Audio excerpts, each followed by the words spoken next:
আমি মাংস কিভাবে রান্না করে দেখাবো। দেখো, আলু কেটে নিচ্ছি, রসুন, আদা, মরিচ, পেঁয়াজ, এগুলি আমি মাংসর মধ্যে দেব। তারপরে আমি শিলপাটার মধ্যে মরিচ বেটে নেব, তারপরে আদা বেটে নেব। এই দেখো আদাটা কীভাবে বাটছি, আদা মরিচ সঙ্গে একটু রসুন দেব। এই দেখো রসুন,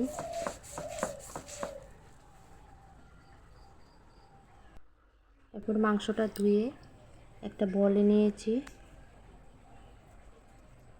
এই দেখো মাংসটা ধুয়ে নিয়েছি। এই দেখো বাটা মরিচটা দিলাম, সঙ্গে সঙ্গে একটু যে পেঁয়াজ, তারপরে আলু,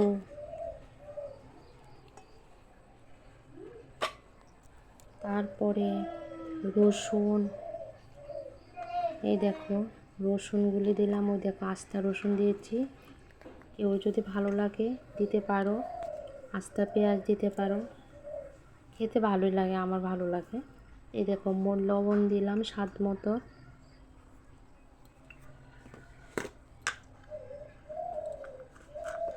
তারপরে দেব ধনের গুঁড়া। এই দেখো ধনের গুঁড়া 1 চামচ,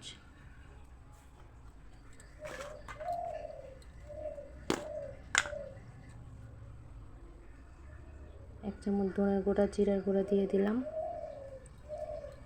তারপরে দেখো হলুদ, এই দেখো হলুদ দিলাম। তারপরে একটু তেল দেব, তেজপাতা দিতে পারো, আমার ঘরে তেজপাতা ছিল না তাই দিতে পারিনি, তেজপাতা দিবে সবাই।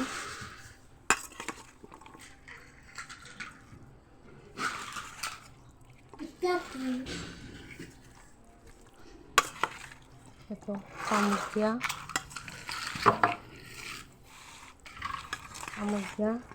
এগুলো সব কিছু মিশিয়ে লাগতেছে, হাতেও মাখা যায়, আমি হাতে মাখিনি, চামচ দিয়ে মিশিয়ে লাগতেছি। তারপরে তেলের মধ্যে একটু পেঁয়াজ দিয়ে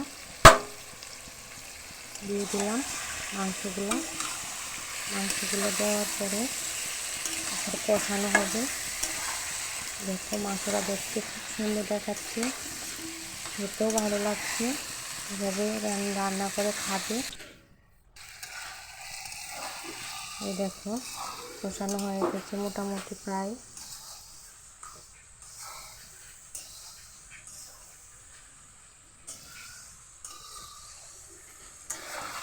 এই দেখো কষানো হয়ে গেছে, এখন দেখো খুব সুন্দর লাগছে মাংসটা। তারপরে এখন আমি জল দিয়ে দেবো, সিদ্ধ হবে।